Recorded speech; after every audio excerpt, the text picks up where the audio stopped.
अस्सलाम वालेकुम। आज की ट्यूटोरियल में मैं आपको एक्सप्लेन करने वाला हूँ कि आप किस तरीके से एक लार्ज डेटा सेट को एक्सेल के अंदर लेके आ सकते हैं। अगर आपकी रिक्वायरमेंट ये है कि आपने उसको जो है एक रिपोर्ट जनरेट करनी है और आपका जो डेटा है, रॉ डेटा जो है, वो बेसिकली जो है more than couple of millions है या उससे कम भी है। तो एक इफ़ेक्टिव और एक एफ़िशिएंट मेथड क्या होता है इन 2023 स्पेशली, मतलब आज की लेटेस्ट टेक्नोलॉजी के और टाइम के हिसाब से जो है, हमारे पास क्या अपग्रेडेड फीचर्स हैं। तो शुरू करते हैं। तो सबसे पहले आप एक एक्सेल फाइल खोल लीजिए और उसके अंदर पावर पिवट जो है एक टैब आ रहा होगा, उसको ओपन कर लीजिए। अगर आपके पास लेटेस्ट वर्जन है तो ये आपको दिख रहा होगा, और अगर नहीं दिख रहा हो तो आप इसको ऐड इन के ज़रिए जो है इनेबल कर सकते हैं। देन जब आप उस पे मैनेज पे क्लिक करते हैं पावर पिवट के अंदर, तो आपके सामने एक नई विंडो खुल जाती है, ठीक है? जहाँ पे आप अपना डेटा जो है वो अपलोड करेंगे और डेटा किस तरीके से इसके अंदर मेमोरी के अंदर सेव होगा। सबसे पहले मैं जाता हूँ चेंज सेलेक्ट डेटा सोर्स के ऊपर, मतलब यहाँ पे मैं डेटा सोर्स सेलेक्ट करता हूँ और मेरे केस में इस वक्त जो है मेरे पास डिफरेंट सीएसवी फाइल्स हैं। तो मैंने एज अ टीएक्सटी और सीएसवी वाला टेम्पलेट जो है कंसिडर कर लिया है, और वन बाय वन मैं 4 फाइल्स जो हैं यहाँ से पिक करूँगा और उसको आपस में कनेक्ट कर रहा हूँ। यहाँ पे आपने सिर्फ डेटा सोर्स की लोकेशन सेलेक्ट करके, फाइल सेलेक्ट करके, और आपके पास एक ऑप्शन आ रहा होगा जिसमें आपको ये कहा जाएगा कि जी आपकी फर्स्ट रॉ जो है वो एज अ हेडर है, तो अगर है तो आप उसको चेक कर लेंगे। अब ये एक डेटा सेट जो है वो मैं लोड कर चुका हूँ। इसी तरीके से मैं बाकी के 3 डेटा सेट्स को भी जो है वो मैं इसके अंदर लोड करूँगा।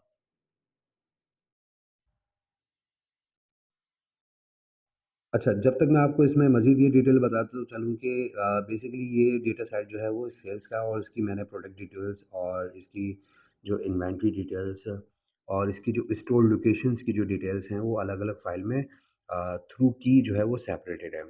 ठीक है, अब हम करेंगे क्या बेसिकली कि हमें ये चारों डेटा सेट कंपाइल करना है और इनके आपस में रिलेशन को बिल्ड करना है।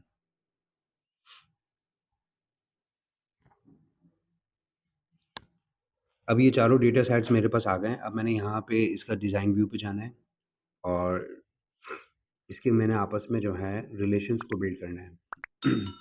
अब मेरे पास यहाँ पे वो चारों डेटा सेट्स, चारों टेबल्स जो हैं वो मेरे पास यहाँ पे पॉपुलेट हो रहे हैं।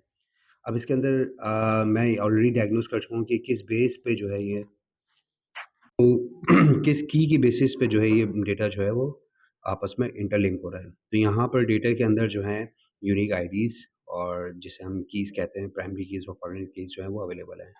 तो पहला डेटा सेट जो है ना, प्रोडक्ट आईडी जो है, प्रोडक्ट की डिटेल्स मैंने फैच करनी है। मेरे पास सेल्स के डेटा के अंदर जो है प्रोडक्ट की डिटेल्स मौजूद नहीं है, सिर्फ़ उसकी आईडी मौजूद है।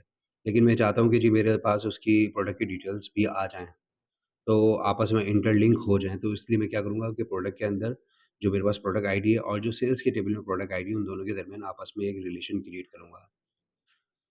फिर इसी तरीके से यहाँ पर मैं दूसरा रिलेशन क्रिएट करूँगा जिसमें मैं स्टोर की जो डिटेल्स है वो मैं यहाँ पे फैच करने की कोशिश करूँगा, और मैं सेलेक्ट कर लूँगा जी store ID to store ID from sales to store table.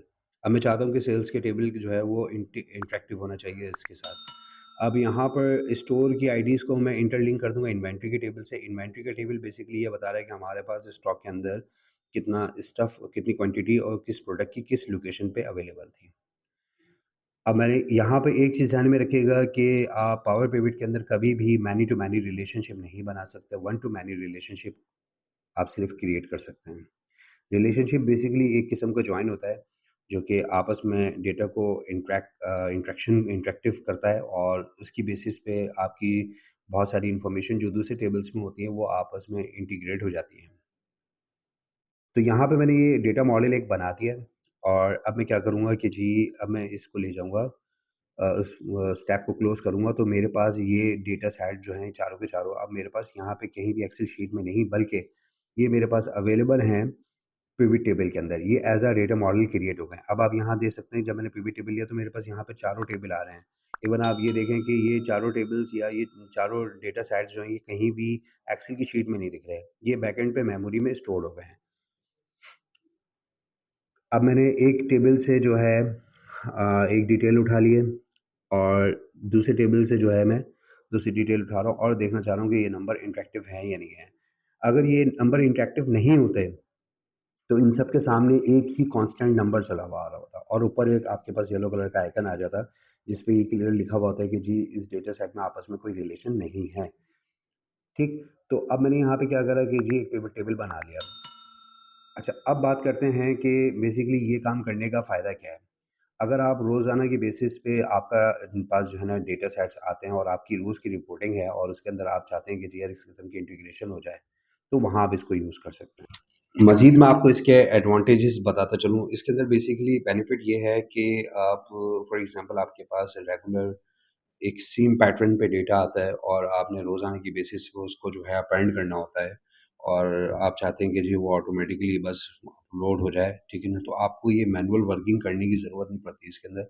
आप जस्ट अपनी फ़ाइल का जो नेम है उसका इंस्टेंस जो है वो आप सेम रखें, उसकी लोकेशन सेम रखें और आपको पता है कि जी आपका जो रोज़ का डेटा है, वो इंक्रीमेंटल बेसिस पे आ रहा है, जिसमें आपका जो भी स्टार्टिंग पीरियड है, वहाँ से लेके टिल डे -1 तक का डेटा उसके अंदर आता है और आप क्या करते हैं, उस फ़ाइल को वहाँ पे प्लेस करके जस्ट आप उसको रिफ्रेश यहाँ पे कर देंगे, तो आपको ये सारे स्टेप्स दोबारा करने की भी ज़रूरत नहीं पड़ेगी उसके अंदर। और इससे दूसरा बेनिफिट ये होगा कि आप इसी रिपोर्ट से जो है डैशबोर्ड्स भी बना सकते हैं। फिर इसके अलावा जो है इसके अंदर मज़ीद आपको एडवांटेज ये होता है कि आप अगर कोई रिपोर्ट्स है और आप चाहते हैं कि जी वो जो है ना आपने शेयर की हुई है अपने डिफरेंट स्टेक होल्डर्स के साथ या टीम मेंबर्स के साथ या कलीग्स के साथ, तो आप इसको एक स्पेसिफिक शेयर फ़ोल्डर पे रख देते हैं और वो कहते हैं कि जी इसका कनेक्शन जो है आपने जो भी आपका रॉ डेटा सेट है उसको आपने शेयर्ड फ़ोल्डर पे रख दिया और आपने ये फ़ाइल भी एक शेयर फ़ोल्डर पे रख दी और आपने उन जगह के एक्सेस जो हैं वो सारे के सारे आपने दे दिए अपने जो भी आपके शेयरिंग की पीओसीज़ हैं, ठीक है? जो भी आपकी डिस्ट्रीब्यूशन लिस्ट में है और उनको आपने एक्सेस दे दिया। उसमें एक्सेस देने के बाद इसमें होता क्या है कि जी आपने जस्ट इसको एक दफ़ा इंटीग्रेशन वहाँ पे कर दी, तो आप वहाँ पे डेटा प्लेस करेंगे तो आपको रोज़ाना ईमेल नहीं करनी पड़ेगी और ये ऑटोमेटिकली क्या होगा कि कोई भी आप इसको एक दफ़ा वहाँ पे खोल के इसको रिफ्रेश करके सेव कर दें। या आप इसके ऊपर ये भी इवेंट्स लगाते हैं कि फ़ाइल जैसे ही ओपन हो खुद ब खुद रिफ्रेश हो जाए। तो जो आपकी सिचुएशन के मुताबिक बेहतर हो आप उसको इस तरीके से इस्तेमाल कर सकते हैं। So I hope you like this video please don't forget to subscribe my channel. Thank you.